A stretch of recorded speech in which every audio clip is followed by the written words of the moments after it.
All right, people, we just got confirmation, folks, that Young Thug flopped. All right, business for business, flopped. Now, this ain't even an L for Young Thug, because 88,000 copies first week while being locked up, you racked up like 500,000. Bro, you good. You straight.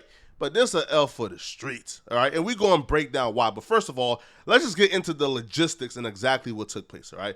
So Young Thug, business for business, so 88,000 copies first week. It's an L because Gunna sold 84,000 copies first week. Now, you're going to ask me, Flacco, how is this a flop if you're saying it flopped because Gunna sold 84,000 copies first week? Didn't Thug win? Not quite, and here's why. So first off, man, let's just take a look into the support for the album. Gunna dropped the album with no features. It was just Gunna spitting his pain straight up. Thug dropped an album with nothing but industry, bro. Bro, he brought up the industry players, bro. He brought Drake, Future, anybody you can name that somebody was on Young Thug's album. That's the first check for Gunna. Because think about it. If Thug dropped a solo album with just him, could you imagine if Thug ain't have to push up the industry? Yo, he probably would have sold 50,000 copies first week. I'm just being real with y'all. The second thing I looked at was media base. Now, we don't know Young Thug's media base number yet because that comes out, I believe, Monday. The media base rankings is essentially how much radio play you get, right? What's your radio numbers? How many times are them DJs hitting your record and playing it? And Gunna got virtually zero to no radio support. Let me tell you guys how flagrant this is, all right? Now, we ain't even bother checking. Like, we didn't even bother checking the general charts. We checked the urban charts, all right? In terms of urban radio, urban artists who got the most spin. Gunna ain't even cracked top 50. He wasn't even on the chart. He ain't even cracked top 50 for radio spins. And Gunna dropped the biggest urban album this week and he ain't get no spins? That's outrageous. But that just goes to show that a lot of these radio hosts, right, are pandering and catering to the streets, even though their audience is probably primarily 40 to 50-year-olds, working men and women, bro, right? They don't care nothing about no streets. But, you know, the radio host is catering to the streets. And because they perceive Gunna as a rat, as a snitch, they're not playing his music. So now we really got to put this into perspective here. All right, no industry support. Nobody shared Gunna album. Nobody was on Gunna album. No radio support. And the playlisting, he got on Rap Caviar after FU Mean started going crazy. So Gunna got little to no playlist push, no radio push, no industry support, no features, and he sold 84,000 copies first week. We'll see Young Thug's media-based numbers shortly, probably next week, but Thug had everything else. Thug had the entire industry posting him. Thug had the entire industry on his album. Thug had every playlist possible, being the first to repost them. So Thug had everything going in his favor. Now, you know the real number here, the number that I don't believe people talk about the most? That's the projected sales, the initial projected sales. Because the initial projected sales tells you the quality of the album. If the initial projected sales is, let's say, number X, and then towards the end, like towards the date as we get closer, the expected sales is much higher than the projected sales initially, then that means, yo, the album was really quality, people were really vibing with it, and the numbers increased. If the projected sales initially, like after day 2, if the projected sales after day 2 is much less than the expected sales a day before we get the numbers, then that means the album lacked quality. And that's what we've seen with Gunna.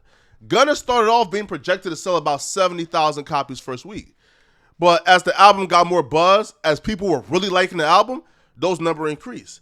Thug projected sales after the first 2 days was like 110,000 copies first week.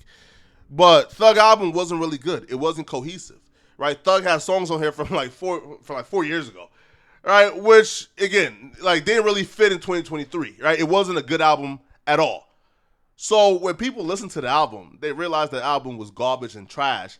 And Thug's, projected numbers actually dipped, right? Thug went from selling projectedly 110,000 copies first week to selling 88. Gunna went from selling 70-something to 84. That means Gunna had a better album. And what really shows Gunna album is amazing, yo, if you look at Moneybagg Yo's album, the first week sales and second week sales are drastic. Gunna sales, bruh, first week is amazing. Second week, he sold 53,000 copies first week still. That's still amazing. That's still the second biggest hip-hop debut. But the entity that took the biggest L, I believe today, is the streets. It's the streets, yo. Listen, because the streets been holding the industry hostage for the latter part of 4 years. Ever since 6ix9ine got released from prison, the streets been holding the industry hostage, right? With a hypocritical moral code. If you a snitch, if you do some street-ish and snitch, they ain't got nothing to do with hip-hop. They ain't got nothing to do with music. But somehow the streets have convinced civilians who run these playlistings. They even convinced civilians who are these radio directors who are in charge of what's being played. They even convinced, the head of these production companies who put on these live shows, they convinced all these civilians to rally behind the quote-unquote streets and blackball and ostracize artists who they perceive to be rats. These civilians were falling in line and following the streets and doing what the streets wanted because they perceived the streets have more power than what it really had. And how we see exactly how much power the streets have is we see who they blackballed and what their album did, and we see who they supported and what their album did. And we've been under hostage by the streets for the last 4 years in terms of hip-hop. Hip-hop been under hostage for the last 4 years because the streets were able to claim credit for 6ix9ine's downfall. You see, when 6ix9ine dropped, the streets were vehemently against him. And when 6ix9ine flopped, they took credit for it. And at this time, 6ix9ine and Lil Durk was going back and forth, and 6ix9ine was clowning Lil Durk for his album sales. 6ix9ine was telling Lil Durk he would never outsell him. So when 6ix9ine flopped and then Lil Durk dropped, and the streets supported Lil Durk and Lil Durk outsold 6ix9ine, the streets claimed that. They claimed they were responsible for why Lil Durk outsold 6ix9ine. And that sent a wave through the industry. A lot of these out-of-touch boomers, right, who are not tapped in, who run these hip-hop conglomerates and these media companies, right, and who kind of run certain aspects of hip-hop in terms of radio, playlisting, et cetera, DSPs, right, they thought, damn, yo, like, bro, I mean, listen, if the streets don't rock with you, then we can't touch you because, you won't perform well. So for the last 4 years, we've been under hostage due to the 6ix9ine and Lil Durk battle. But now, guess what? The streets now had another opportunity. The Gunna and Young Thug battle, right? The streets supported Young Thug, and they was vehemently against Gunna. So now it was time for us to see what power do the streets yield, right? Because, they're blackballing Gunna. So if Gunna flops, the streets got power. And if the person they support does really well, then, the streets got power. But the opposite happened. The person that they were trying to blackball had immense success. And people rallied together and went against the quote-unquote streets and called them hypocritical and stupid, and the person they supported flopped. So now that sent a wave in the industry, and now the industry sees, okay, the streets got no power. And now you see people like Gunna getting playlisted now on Rap Caviar and these other major playlisted now. The streets lost. They took a L. Finally, we can breathe. All right, as hip-hop consumers, now we can finally breathe, bro. Right, we can finally realize and say the streets got no power. They can't blackball or make nothing shake. Shout out to Gunna, man, all right? It's your boy, Poetic Flacco, man.